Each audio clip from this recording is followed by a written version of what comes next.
Conectas Podcast.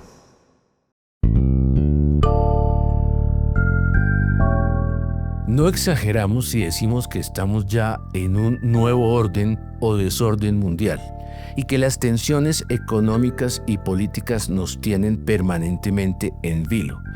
Donald Trump parece haber renunciado a apropiarse de Groenlandia, pero sigue detrás de Panamá, del Canal de Panamá, y lo hace para tratar de expulsar de la región a China, su principal enemigo, que además hoy es el socio principal de casi la mitad de los países de América Latina.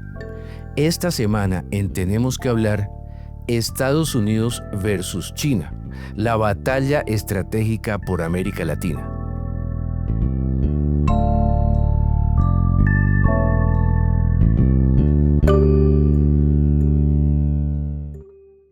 Hola, soy Mauricio Sáenz y les doy la bienvenida a un nuevo episodio de este podcast semanal en el que analizamos diversos temas de América Latina porque tenemos que hablar. Conectas Podcast presenta Tenemos que hablar. El análisis semanal para comprender la actualidad de América Latina, Realizado por la mesa editorial de Conectas, la plataforma periodística con miembros en 19 países de la región.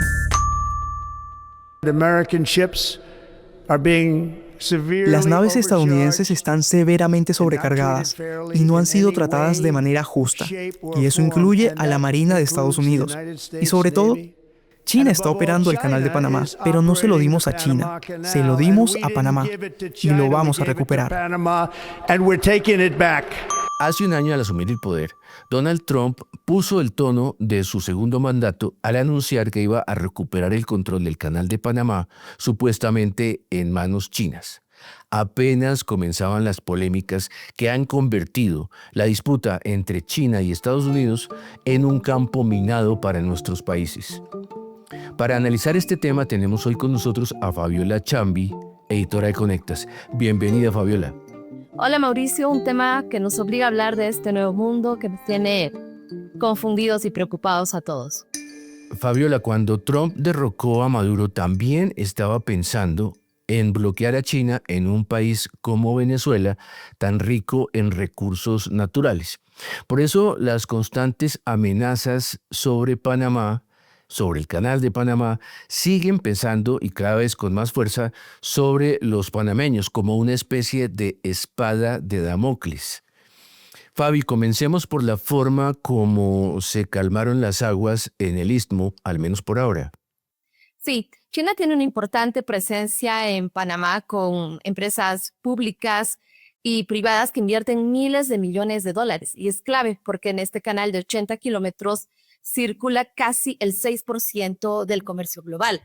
Recordemos que Panamá fue el primer país en adherirse a la denominada Ruta de la Seda, una iniciativa de Xi Jinping para ampliar la influencia geopolítica en América Latina. Pero después las presiones de Estados Unidos lograron que Panamá se retirara de este acuerdo global en febrero de 2025.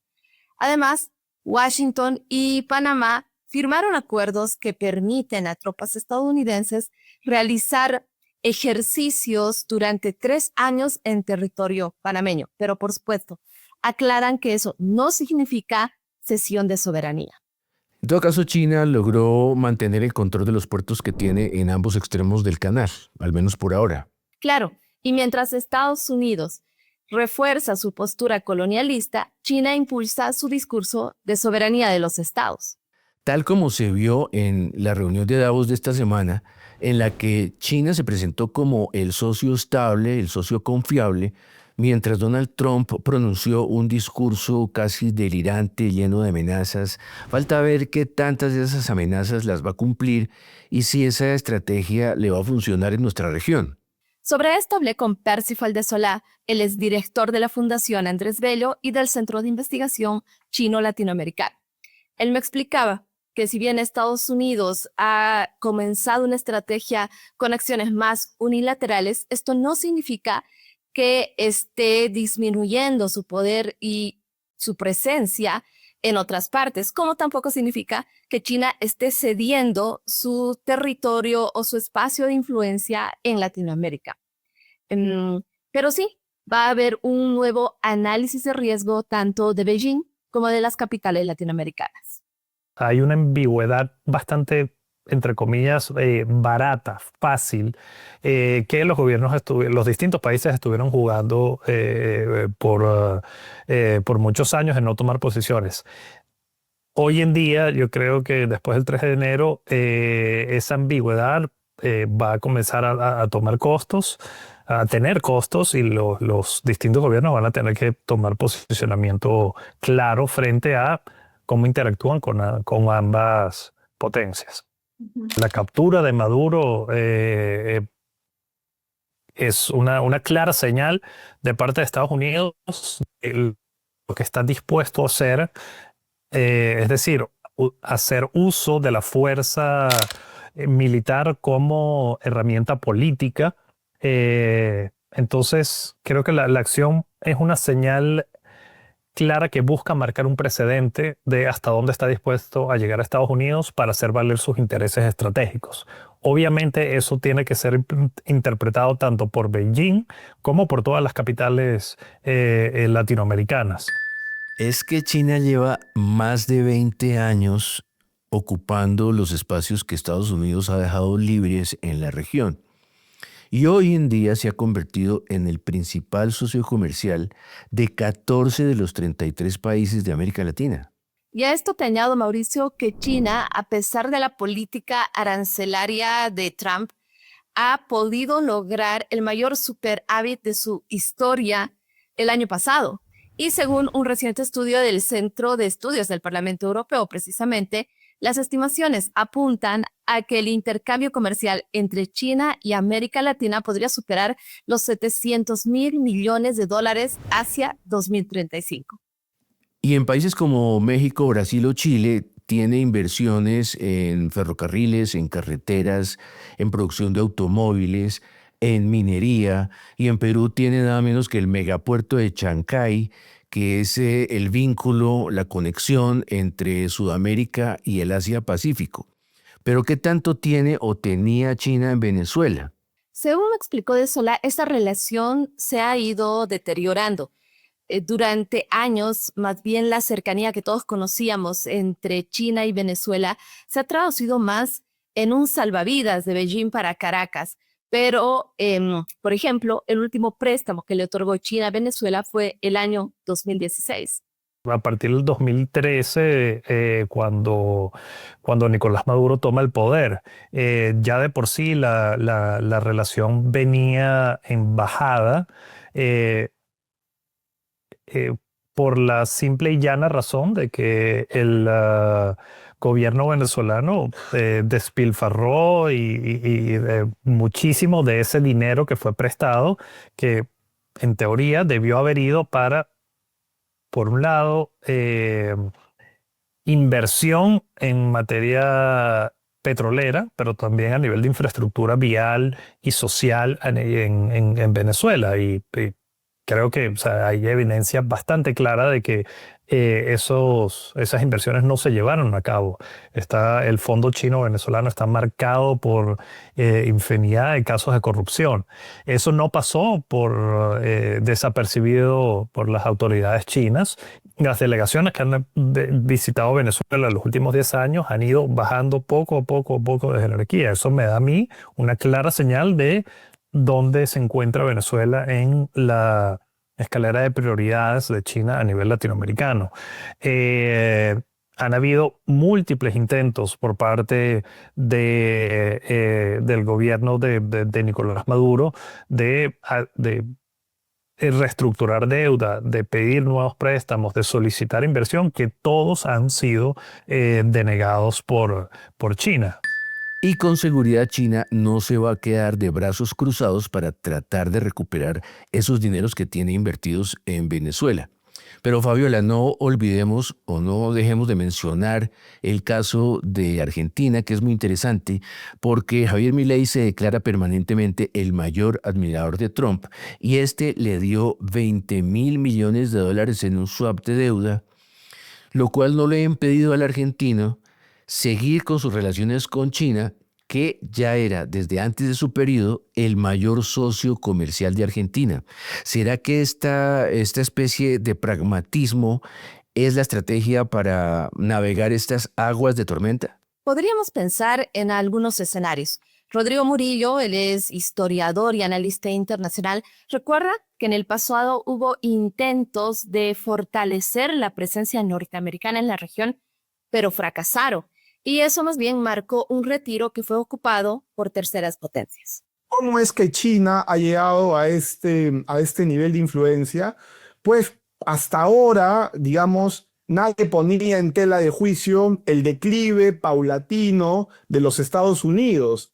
Esa suerte de retirada de los Estados Unidos de los asuntos continentales, iniciada, creo yo, con Barack Obama, ¿no? Barack Obama pidió perdón en Argentina, alzó el brazo de Raúl Castro en La Habana, rescató algunos asuntos que encontraba interesantes y válidos del proceso bolivariano en Venezuela, pero al fin y al cabo este plan no acabó por fortalecer la influencia norteamericana. Esto podría cambiar en el marco de las políticas de los países latinoamericanos, dependerá de quién suceda al presidente Trump. ¿Tendremos a unos Estados Unidos agresivos intentando recuperar su dominio?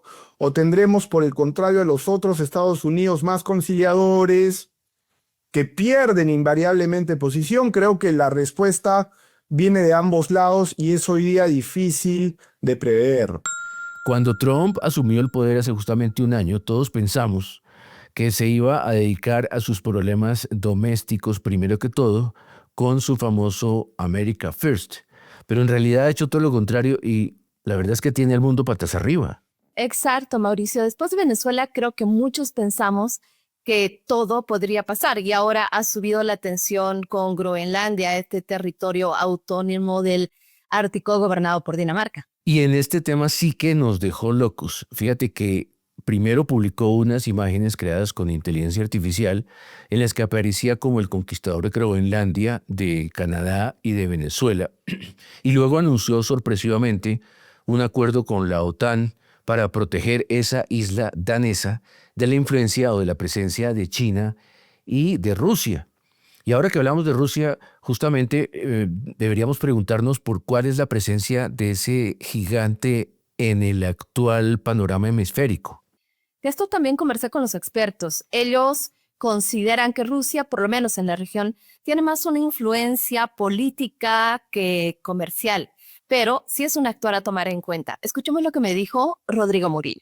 Hoy día China financia, incentiva, de cierta forma apoya la aventura rusa en Ucrania porque considera que mientras los Estados Unidos, como lo estaban en la época de Biden, concentrados en Ucrania, China tendría una mayor libertad de acción en la zona de Taiwán.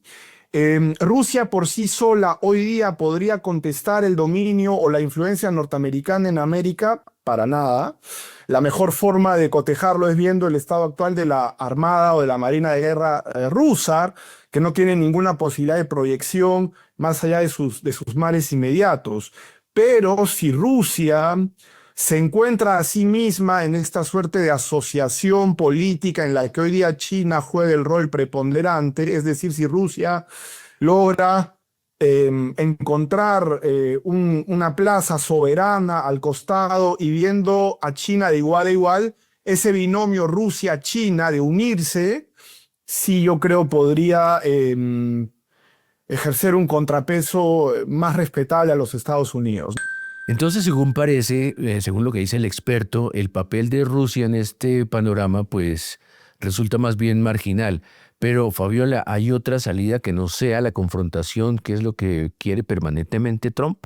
Recuerdo, Mauricio, esa imagen de 2025 entre Donald Trump y Xi Jinping después de este histórico encuentro, que mostraba claramente cómo, a pesar de las obvias diferencias entre estas dos superpotencias y las economías más grandes del mundo, se puede mantener una relación, aunque con altibajos. Por eso creo que a los países latinoamericanos les tocará sortear de manera estratégica sus relaciones, tanto con China como con Estados Unidos. Tal vez la balanza pueda volcarse hacia un lado, pero estoy segura de que no será excluyente. Y en medio de toda esa actitud agresiva de Trump podría salirle hasta cierto punto como un tiro por la culata. Fíjate que Canadá resultó acercándose fuertemente a China después de años de discusiones. Y justamente en la reunión de Davos, el presidente francés Emmanuel Macron hizo un discurso en el que le dio la bienvenida a China al viejo continente. Definitivamente este es un panorama oscuro, lleno de incertidumbres, lleno de misterios. Gracias, Fabiola, por tu participación en este episodio. Gracias a ti, Mauricio. Un placer como siempre. Y a quienes nos escucharon, los esperamos la próxima semana en un nuevo episodio de este podcast semanal de Conectas, porque tenemos que hablar. Para conocer a profundidad más contenidos de análisis sobre las Américas, visítanos en www.conectas.org. Escúchanos cada semana en Spotify, YouTube, Apple y Google Podcasts. Activa las notificaciones y déjanos tus comentarios porque en Latinoamérica tenemos que hablar.